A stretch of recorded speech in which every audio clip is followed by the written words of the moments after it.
All right, let me do my final check-in with The City We Became by N.K. Jemisin, this urban fantasy novel where avatars of the boroughs have to come together to fight an evil intruder and to find and help out the avatar of the city, a young black man who gets injured at the very start of the novel and then is out of it, and they have to find him and heal him up.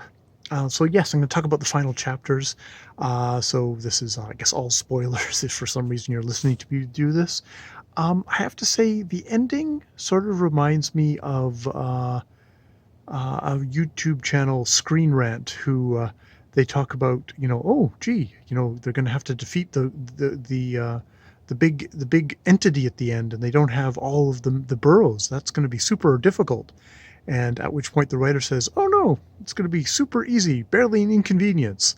And indeed, it is super easy, barely an inconvenience, because they're like, oh, all is lost. We don't have Staten Island, because Staten Island has sided with this Ryla,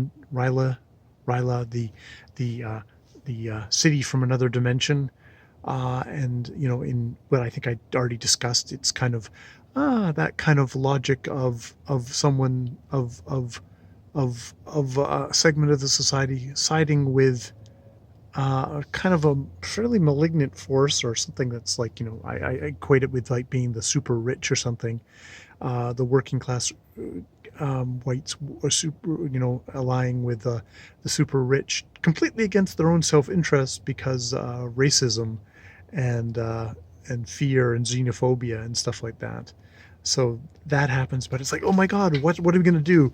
And yes, it turns out that the Bronca's friend, or Brooklyn's friend from New Jersey becomes the avatar of New Jersey, and New Jersey gets kind of adopted by New York, and there they have enough they have enough juice to expunge it from the city in general, though she still has footholds in Staten Island, which I guess that's how you get a trilogy out of this, is that they haven't completely defeated this Dr. White, Ryland's avatar of a evil white kind of Augustinian city of gods, higher dimensionality, Cthulhu kind of thing. They haven't defeated it, so we'll continue on. So that was a little bit on the kind of, yeah, we've kind of we've I don't know, maybe it's just it didn't feel like it was dramatized enough for me, and maybe yeah, I don't know.